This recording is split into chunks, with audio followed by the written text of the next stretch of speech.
you can count on us.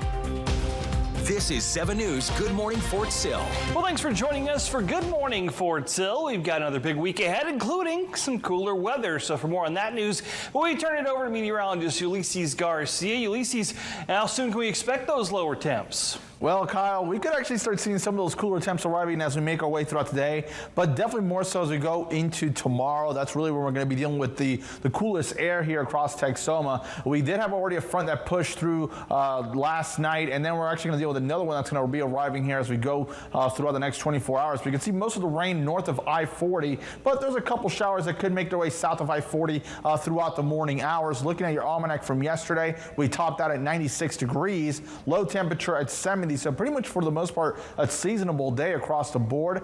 Looking at your Duncan Regional Hospital tower cam, really not much happening here this morning. Like I mentioned, you saw on the radar, a lot of the activity is well off towards the north. 73 degrees right now, mostly clear to partly cloudy skies at Fort Sill, 5 miles an hour. Looking at the temperatures, though, we'll be in those lower to mid 70s in the early going. We'll see our temperatures warm up, but not to the same extent that we had yesterday. We'll talk about how cool it will get, especially for tomorrow coming up.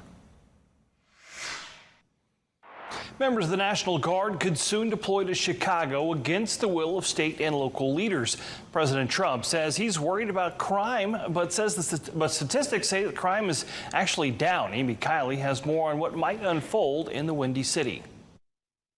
It's an offense to the sovereignty of states.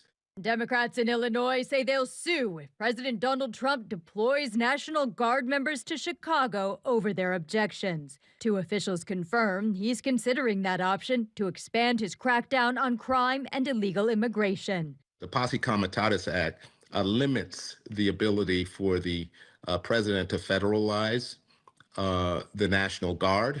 We don't have a foreign invasion. We don't have a rebellion. It's unclear how many troops he might send and when. City statistics show violent crime is down by double digits in Chicago. But Trump says locals want his involvement. Chicago's a mess. You have an incompetent mayor, grossly incompetent, and we'll straighten that one out probably next. Critics say troops aren't trained in policing and shouldn't face off with American citizens. We're not opposed to that ongoing partnership with those who are trained to deal with crime. Meanwhile, Guard members in Washington now carry firearms, according to a mission spokesperson. Sources say a Chicago deployment would be more like the one in Los Angeles during protests earlier this year. California is still suing over that. Trump supporters say that's the wrong reaction. The Democrats there don't want Donald Trump to come in and clean up all their messes. It makes them look terrible. But I'm certain the residents would love to have less violent crime. I'm Amy Kiley reporting. Well, as diplomatic efforts to try to end the Russian-Ukraine conflict continue, Ukrainian President Volodymyr Zelensky joined his fellow countrymen to mark the country's 24th year of independence over the weekend. Russia-Ukraine envoy Keith Kellogg was also on location for that celebration, and to accelerate peace talks, President Zelensky expressed hope in the country's hope during a speech in Kyiv.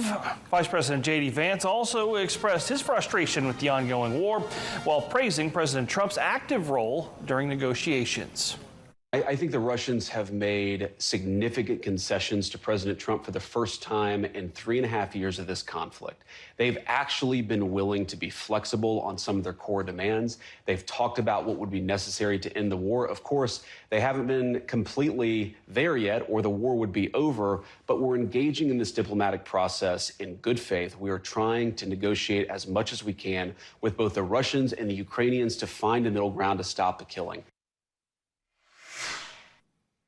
Fans of TV, movies, video games, and everything nerdy flocked to Fort Sill this weekend for the second iteration of SillCon. This year's event featured meet and greets with a number of celebrity guests from the big and small screen, including Douglas Tate, who portrayed slasher film villains such as Jason Voorhees and Michael Myers, along with several roles in hit TV shows and commercials.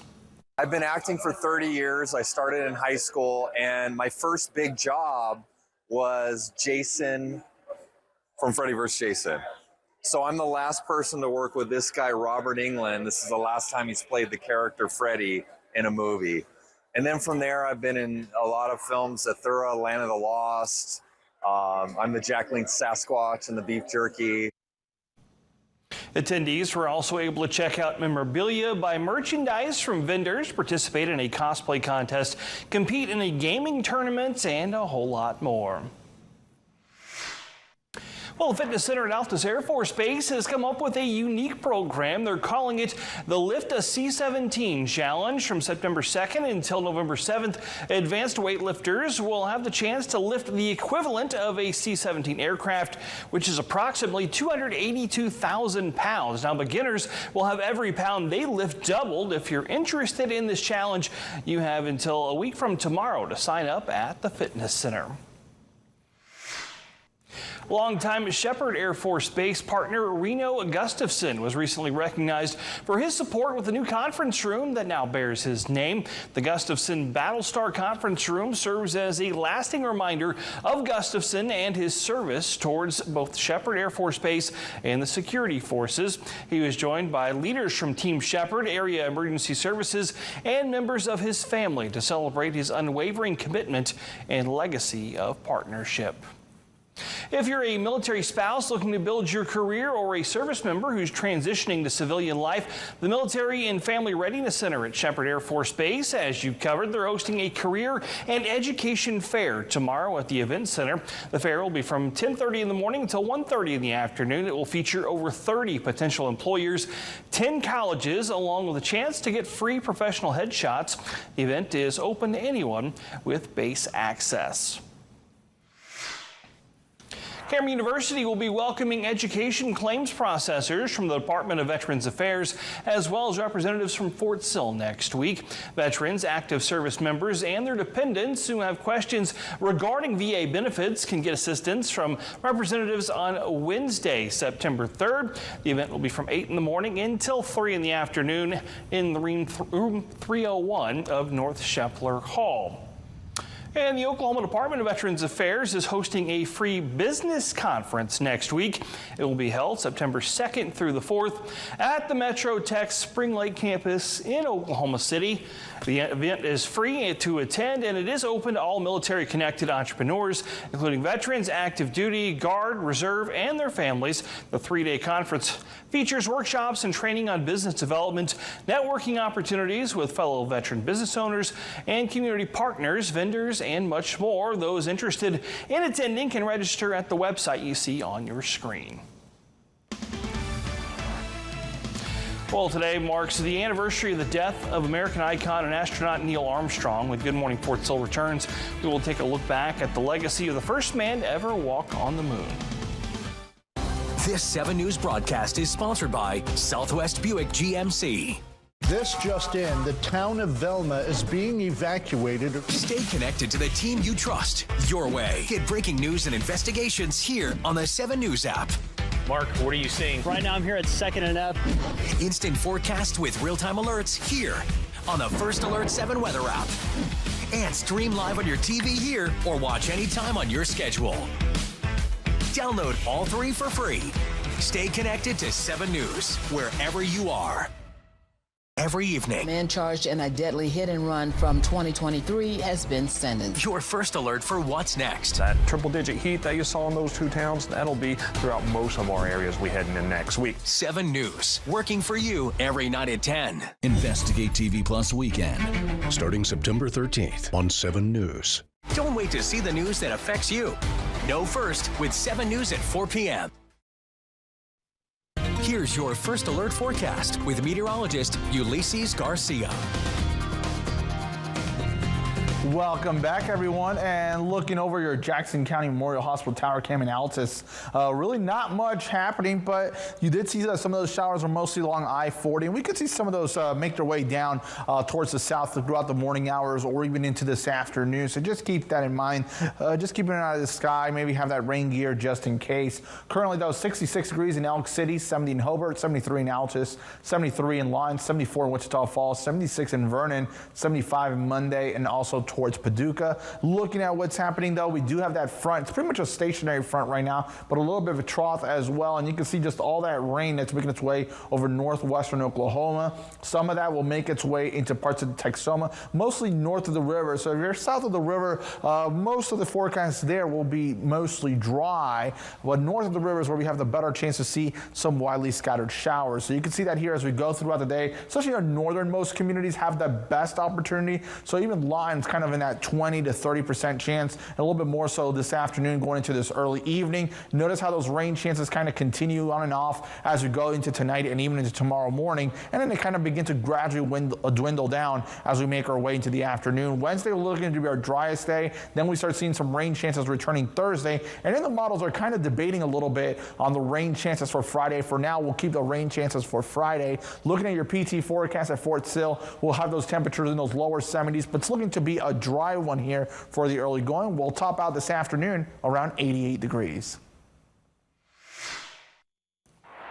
The All-Army softball teams are the winners of the 2025 Armed Forces Championships. The men's and women's teams swept the tournament titles at Devon Park in Oklahoma City over the weekend. The Army men's team knocked off Air Force 16-8 to claim their third straight championship. 3 members of the team are from Fort Sill: Sergeant First Class Curtis Bohannon, Sergeant First Class Luis Murillo, and Sergeant First Class Daniel Alvera Jr., who made the all-tournament team. The Army women beat Air Force 7-1 in the finals, completing a dominant 4-1 run through the tournament. The team featured one player from Fort Sill, Sergeant Brooke Alvarado.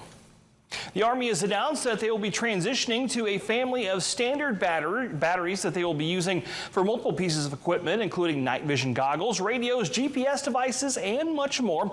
The Small Tactical Universal Battery, or STUB, aims to address the growing need for rechargeable batteries that are easy for soldiers to carry with them onto the field. STUB delivers 8 sizes of batteries that share a common mechanical and electrical interface.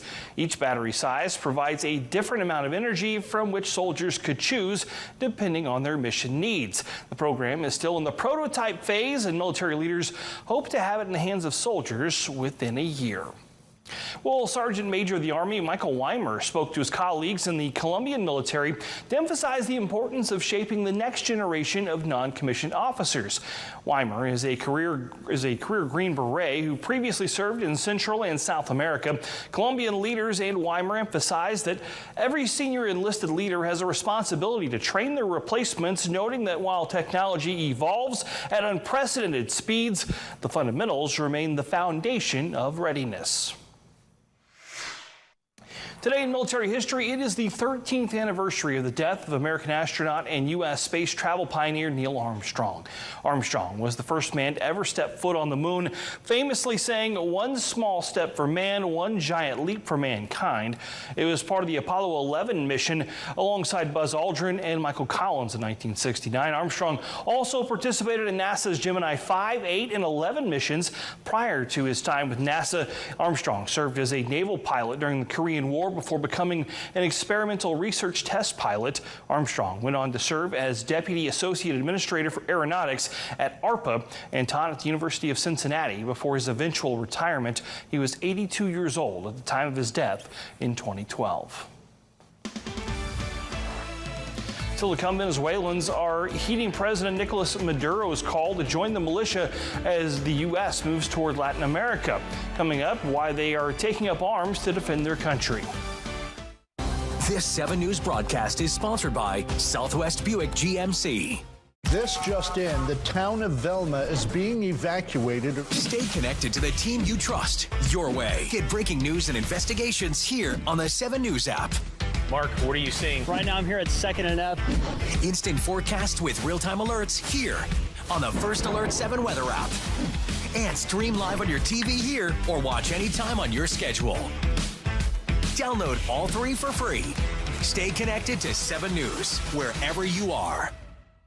Every evening. Man charged in a deadly hit and run from 2023 has been sentenced. Your first alert for what's next. That triple-digit heat that you saw in those 2 towns, that'll be throughout most of our areas we heading in next week. 7 News, working for you every night at 10. Investigate TV Plus Weekend, starting September 13th on 7 News. Don't wait to see the news that affects you. Know first with 7 News at 4 p.m.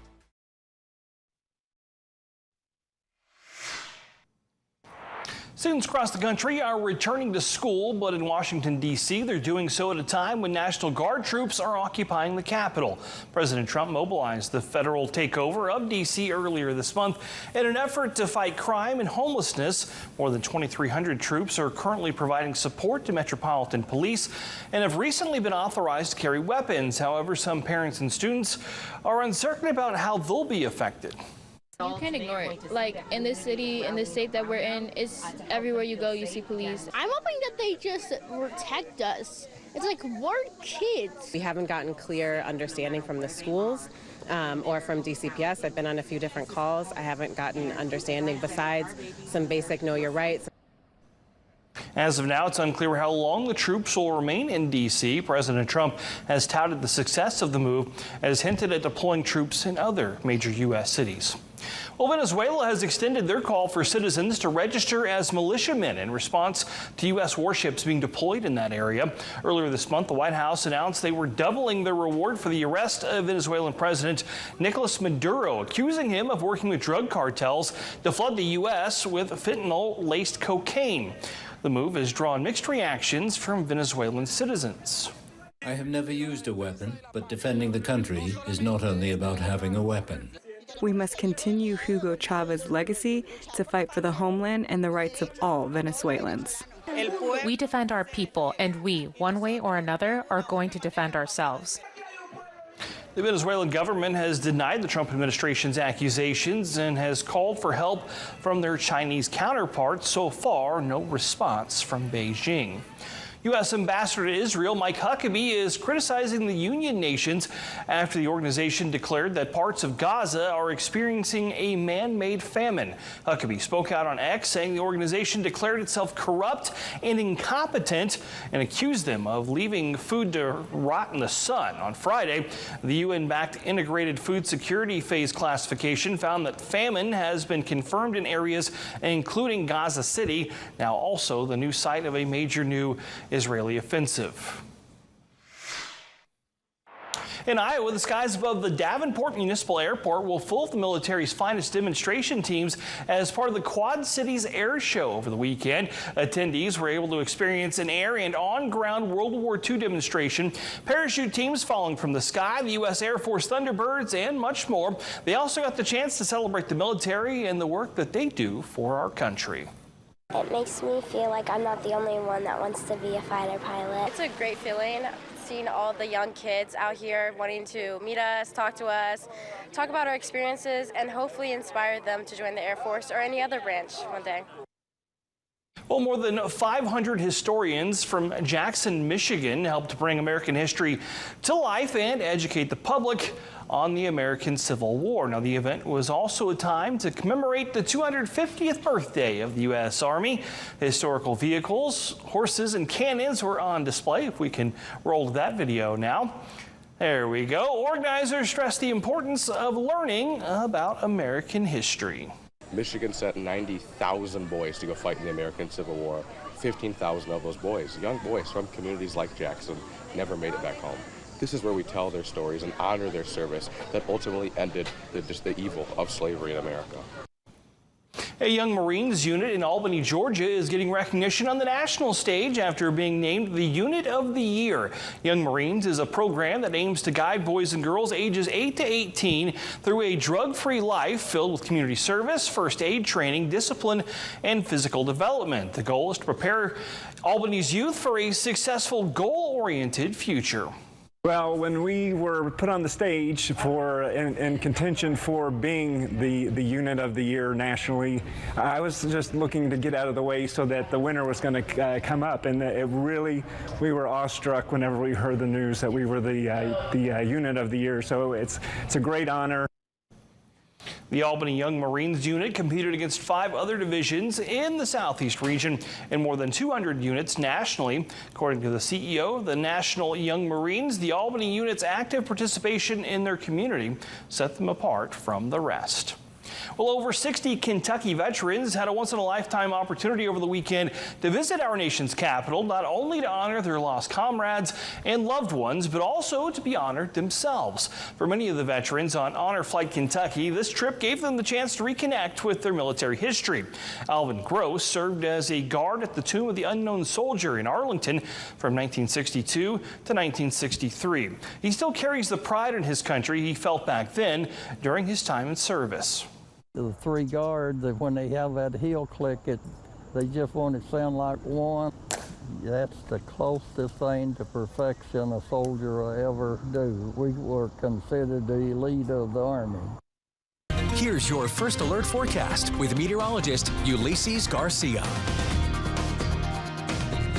Checking out what's happening on our Comanche Red River Hotel Casino Tower Cam in Duval. Really not much. Things are rather tranquil right now, but we do have that chance for some showers as we make our way throughout the day, especially north of the river. On Future Track here as we make our way into the early afternoon, you can see kind of closer towards that I-40 corridor, but still can't even rule it out north of the river in general. And then it kind of begins to make its way a little bit more towards the south later on into the afternoon, into the early evening. As we progress into tonight, we'll have scattered showers across the area. But notice how most of this still stays north of the river. So maybe areas south of the river, especially closer to Wichita Falls, may see a few showers. But definitely the further south you are, lesser opportunities. We'll even continue with that as we make our way into your Tuesday morning. And then rain chances gradually begin to fall into the afternoon.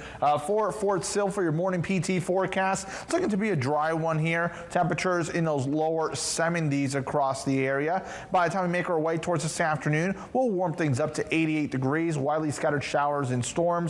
Winds do turn a bit breezy out of the east-northeast at 5 to 20 miles an hour. By the time we progress into tonight, we'll drop down to 64 degrees. Scattered showers and storms throughout the night. Northeast wind at 5 to 15. Sunset at 8:09. And as we look at the next 7 days here, we are going to see those temperatures drop down from 88 down to 74. Notice how they bounce back up once again, 95 on Thursday, but then we drop down to the lower 80s for the weekend. All right, Ulysses, I gotta say, that's your best 7 day I've seen in a while. Yeah, I appreciate it. I tried, but definitely we're going to be dealing with some rain chances here. Yeah, right? So, yeah. I'm going to see some good moisture out there as well. Well, thanks for watching Good Morning Fort Sill. Check that 7 News app today for updates and for breaking news.